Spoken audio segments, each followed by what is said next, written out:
Hi everyone.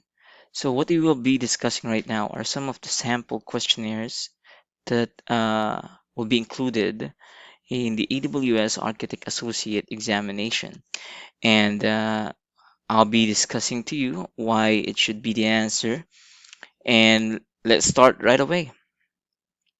For the first question, a solutions architect has been asked to transfer video content to specific users from Amazon CloudFront while restricting access by unauthorized users.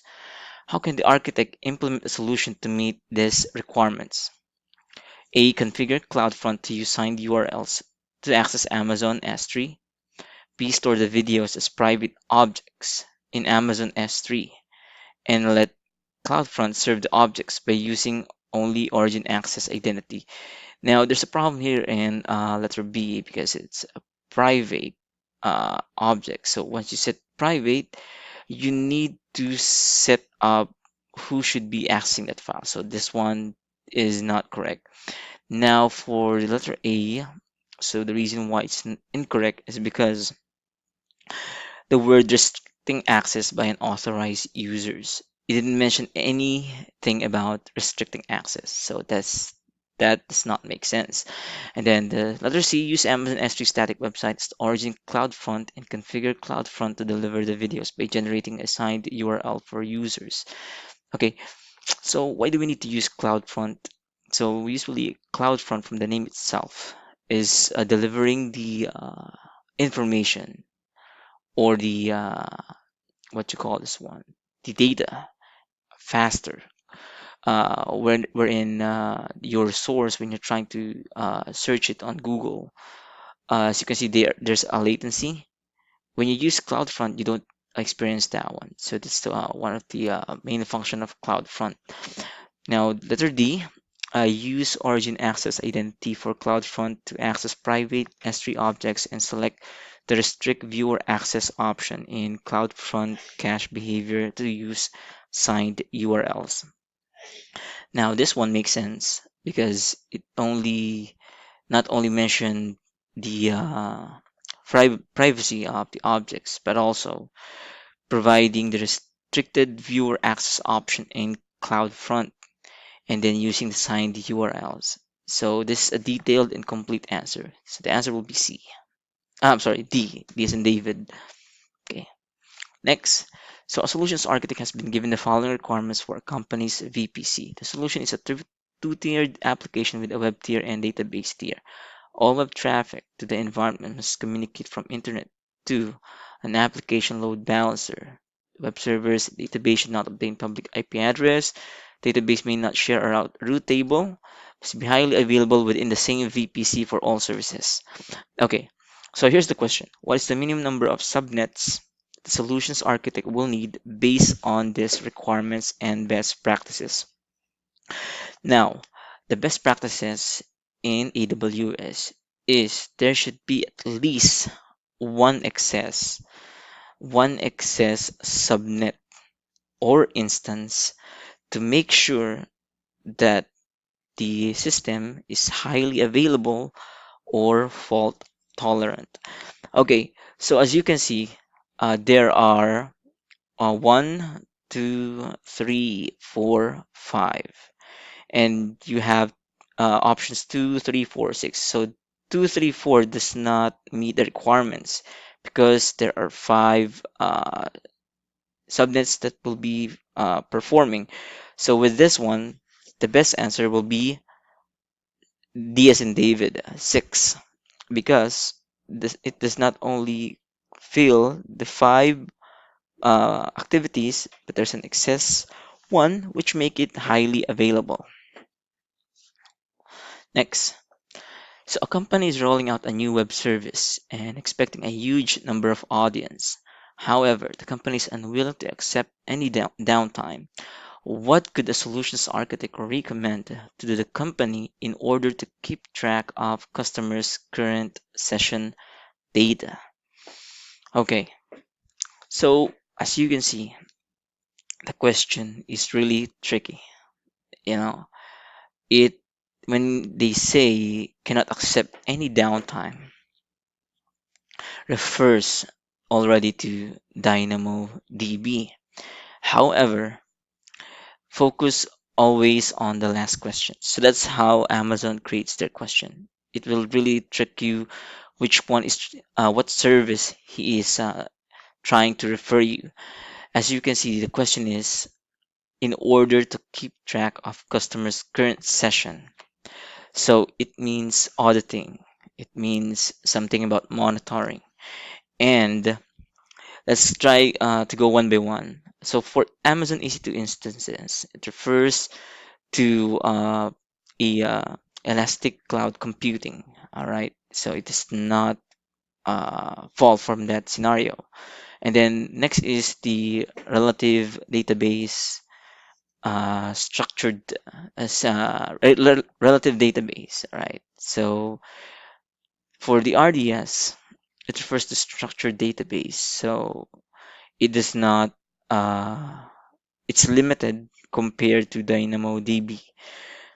Now, for the DynamoDB, it might be the answer because of the word expecting a huge number of audience and unwilling to accept any downtime because DynamoDB is highly scalable AWS services wherein it can handle that kind of traffic. But for this question, it's asking to in order to keep track of customers' current session data. So the best answer will be C, AWS CloudTrail for auditing.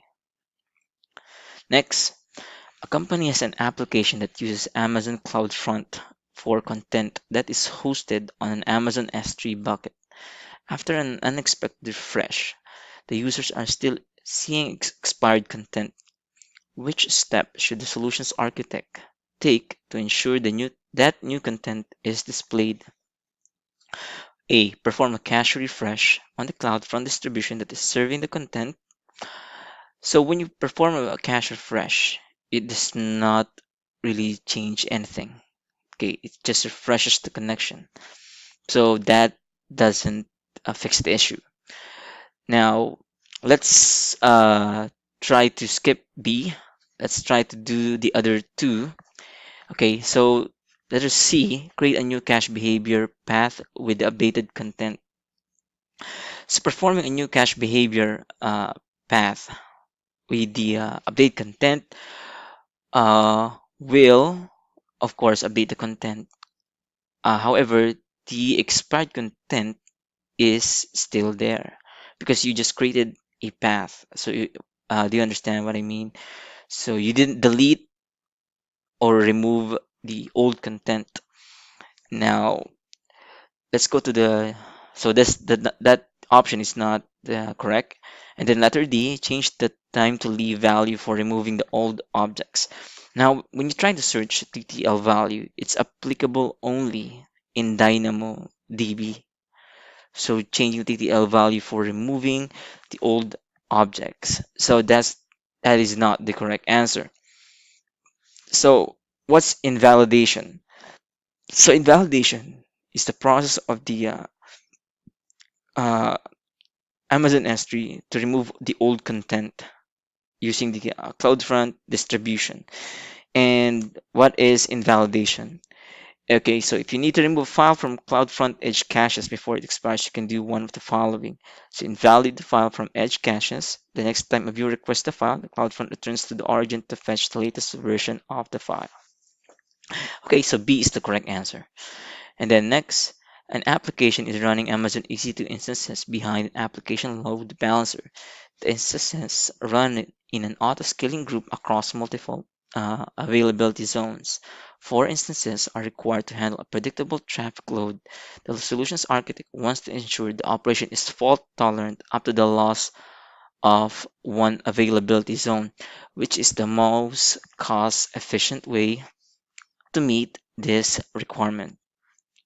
So I will not go into details here, but as you can see, we are looking for something that is fault tolerant, and the requirement is 4. So deploy 2 instances in each of the 3 available zones. Okay, uh, that is actually the best answer on this option because uh, two instances, and then each of these has three. That will be a total of six. Two and two will be for the letter B is not fault tolerant. Four instances of two is not cost efficient. One instances in each of the three is also not meeting the fault tolerant. So the best answer is A. Now, a solution. Next question is: a solutions architect is designing a microservice to process records from Amazon Kinesis streams. The metadata must be stored in Amazon DynamoDB. Microservice must be capable of concurrently processing 10,000 records daily as they arrive in the Kinesis stream. The most scalable way to design the microservice. All right. So your keyword here is most scalable. So there are three things that you need to understand. Kinesis, Dynamo, Lambda usually are combined because they are all working together to maximize the capacity of the system, making it highly available and fault tolerant. With this, the best answer is letter A. Next, which tool analyzes account resource and provides a detailed inventory of changes over time? Okay, so let's go first to BCD. So CloudFormation. So CloudFormation is a handled by AWS usually for software development. Okay, and other default template. And then next is Amazon CloudWatch for monitoring, so not applicable. Service Catalog, same as the CloudFormation, allows you to create templates to make it easier for you to create functionality in the AWS system.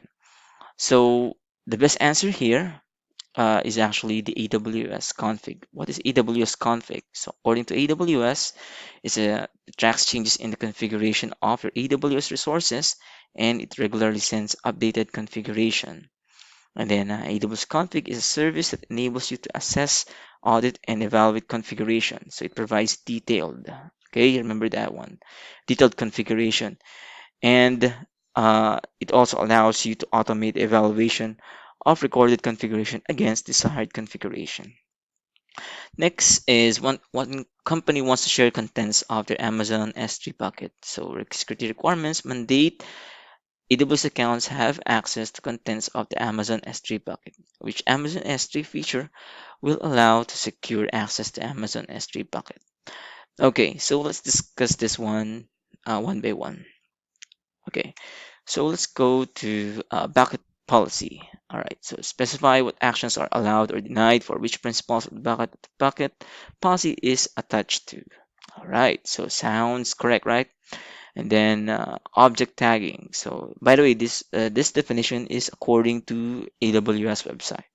So object tagging is a key value pair of strings that you can use to store metadata about an object. So using object tagging to categorize. So this is for categorizing the object. Next is the CORS configuration or the cross-origin resource sharing. It defines a way for client web applications that are loaded in one domain to interact with resources in a different domain. So it's not meet the requirement. And then the last one is S3 lifecycle policy. This is used for cost-efficient way of saving data in the cloud. Now remember what's the question? It's asking to secure access to Amazon S3 bucket. And of course, the answer will be S3 bucket policies. So what actions are allowed, denied, for which principles on the bucket policy it is attached to. All right, next. A customer owns a MySQL database that is accessed by various clients who expect at most 100 millisecond latency on requests. Once a record is stored in a database, it rarely changes. Clients only access one record at a time. Database access has been increasing exponentially due to increase in demand. So we'll be continuing this one on the next part. So expect the next part on our part two. Thank you very much.